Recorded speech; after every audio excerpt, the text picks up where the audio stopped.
Thank you very much, Cynthia. Yeah, I'm sure you are amazed by all the passion and the motivation that the speakers have here. In fact, today we are very lucky to have the whole value chain. Starting from Michael, who is really like a manufacturer, bringing in new ideas about open data. Then we have Faru, who has been like a wholesaler of ideas and getting it ready to be assimilated by the Malaysian public. And we have got the council, who is actually the consumer of it. Some of the things that really jump up is the corporate memory. As the data is being accumulated, NGOs leaders can come and go, but the data will continue to be there and give us a lot of corporate memory. And Michael mentioned about this thing about being specific and being very subjective, And just now, as Farrell was speaking, this open data can enable us to know whether MP has been attending or not attending, how many motions they put in. So it removes the emotional aspect of voting to something subjective to something that is more specific. Now, we have got some time for questioning. So I would like you to invite you all to ask a question. Please introduce yourself and let us know who you're directing the question to. I'm David. I'm here under the head of Friends of Kota Damansara today. Well, Cynthia, just to make a little bit comment about the Freedom of Information Act in relation to open data. Yeah, that's pretty important, but if you have freedom, actually if you have freedom of open data, you don't really need the Freedom of Information Act. But more importantly, it's opening the minds of politicians, even especially at local council level, state level. Very simple example, the one-way loop. Okay, we filed a FOI, and all we got after a very long wait was just a little sheet of paper showing the map from the original times, which was already public. And there were a lot of other information they refused to give. So if the politicians and the local government does not respect FOI, there's no such thing as open data. All right. But okay, that's a passing comment. I think this is more critical, some food for thought. And this point I actually wanted to address to Dr. Yasmin earlier and to our friend from England. But maybe Michael could give a little bit insight on this. When you're talking about open data, we're all using the internet. But I don't know how many of us are actually critically aware that open data, and there is a secondary open data that we are all subscribed to when we use the internet. I'm quite sure many of you have heard about cookies, tracking devices, and David, so on. David, could you just specify your question, please? Right. This is my question. Okay. So, what is the implication of all these tracking devices and so on? Because when you have open data, you are allowing private parties, third parties, to come up with applications, so on. What is there to stop or prevent people from using, putting cookies and tracking devices into these applications, these apps, and they track and see what users do? What can happen to all this misuse of information? Thank you. Okay, we take a few more questions, then we can answer them together. Can I just start by saying that I've been very impressed so far by what I've heard. I'm a Petaling Jaya resident, and quite blur. I didn't know about all these things that's available here. So I know as a Petaling Jaya resident, the first thing I can do to publicize this is to download the app and share it with my friends and family. But in areas like Poppet and whatever else that's available out there, I've been super impressed. What can we do as Malaysians to publicize this? I think we fall into the trap of not being clever at blowing our own trumpet. Is there anything we can do better to publicize, to communicate what's available out there, even data terbuka and stuff like that? What, as Malaysians, what can we do to make it more known that it's available out there and it can change your lives? Okay, perhaps we can answer the first question first on what David had asked about the topic of tracking. Okay, just very briefly on the first question. I think at one end you have the open data discourse, which is actually what we're talking about here. And on the other end, you also have this whole discourse also on data privacy and protection, for example, of personal data. So this is actually a big debate in open data conferences, wherein you actually ask governments to put data out into the open, and businesses are actually benefiting from that process, but you also don't ask corporates to put data out into the open. You know, for example, that tracking devices would eventually, so if you go to a mall, for example, you get automatically an SMS that says Marks and Spencer's on sale, and that practically comes from the whole big data analytics that we were talking about in the first instance, in the first session this morning. So I think one aspect that has to be dealt with as well when you talk about the use of data is to what extent will you make personal data accessible, and how much of that should you anonymize? Because, like, for example, if you talk about even only in the context of health, there's a lot of personal data there that's involved, and there's a lot degree of anonymization that is required to ensure that personal data is actually protected. The second one that I'd like to also mention along with that question is, for those of us who are actually collecting data comes the responsibility over that data as well.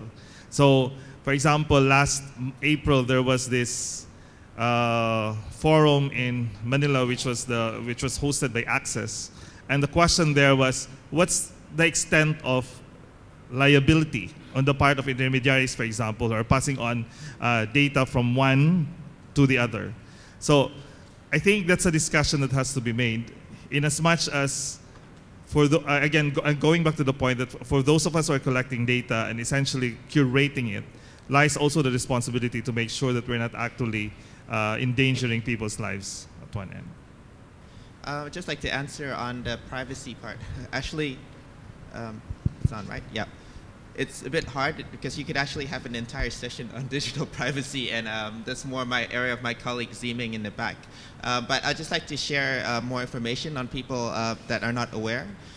One of the interesting things that is not cleared yet in Malaysia, which is why I said we probably could have another session on, like, a whole other seminar on it, is that the Privacy Act does not cover use of personal information by government agencies. So when there's an overlap, for example, between CSOs or like NGOs working with government information, there hasn't, at least as far as I know, clear lines on, is this covered by the Privacy Act or not, because it involves the government agencies. So these things are still not cleared up yet. So I think we probably should look, I think that's a very important concern. The other is that in our work with FOI requests, we also believe, again, that I think we need more training as well on the government officials when they're actually providing the FOI requests.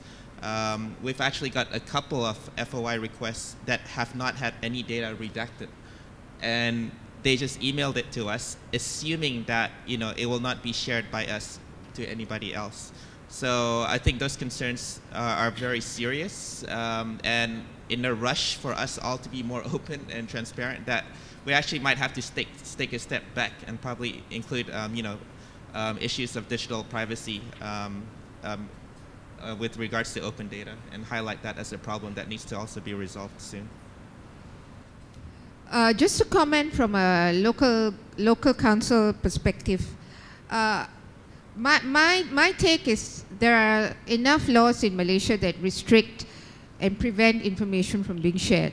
So our problem is about getting more access and information to people out there. But for those information that is out there, I think even our Freedom of Information enactment has many exemptions. Of course, security-related issues, issues that affect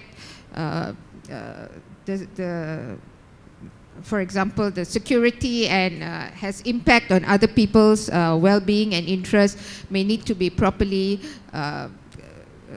considered, and so on and so forth. So there are many exemptions to the Freedom of Information enactment. we're talking here about a paradigm shift in which information access and open data becomes the norm, and that we have a society that's able to manage information and deal with information as it comes, openly and freely, as opposed to restricting information. So the restrictions are already there. We have the Official Secrets Act, we have the Sedition Act, we have many acts, but at the open level, we have very few policies and acts that allow for government to share data. So bridging the divide between government and people is still a goal that is really very far away. So abusing information, I think, comes with punitive action. We can actually take someone to court, charge them in court for wrongful acts. But that is at the end of the cycle, once you know that a wrong has actually been done. But right now, I think the challenge is very much to open up, to allow citizen engagement, to allow people to be informed of what impacts on their lives. Yeah, the second question was how to better communicate the benefit of the technology. I'm actually really curious on this as well, because it's a hard problem for us. As you can see, it's very technical. And for us, a lot of the things, we're probably in a lot of these things about 5 years behind, for example, the US and the UK. So when you go, for example, and you see the US presidential elections, or my next MP at the recent UK elections, in order to get to that stage, they've started about 10 years before us. So that is the current expectation of the public. But for a lot of, for example, my work, we're probably still 6 months away. I mean, we just managed to get for the first time, we've managed to get info on all 222 MPs. That's been like about a year's worth of work. So we're not even ready yet to even show the public yet, right? So I'm actually kind of interested to put it back to you. Having seen this, right? And having seen our work, I'm actually curious to have actually from your thoughts, or actually even from the audience, like how can we actually, promote this to the government, and what do you think would actually be effective in explaining this to the public? Because I'm obviously doing it wrong because I'm not, and I really have no clue in this sense. So it'll be actually good to learn from the audience, including your own ideas, like that, from what you've seen in the presentation so far. Sorry, Kyril, I don't have that many thoughts on what we could do with regards to your presentation, because I work for the European Union in the trade section. But on the other one, on the My Clean Cities, I can think of many applications and many of my colleagues who would be very interested in that kind of application. My colleagues in politics and human rights within the European Union, of making those connections, of understanding who does what and who's responsible for this, that, and the other, and how the connections are made, and that would help us in our diplomatic work, in our advocacy work, and what have you. I don't know if my colleague has any other thoughts or not. Just one quick last comment on the last question would be, from my view, it's really critical to create an ecosystem for open data to work. And when you say you create that ecosystem, that has to have a lot of players within it. So this could be data scientists, like for example, what these guys are actually doing in scraping and then doing social network analysis based on available data. And also people like community organizers, for example, who will make it possible that this particular data is actually shared widely and to people without internet access, for example. So I think for large parts in Asia, we don't have that kind of ecosystem yet, but we're starting to build it in these processes like this.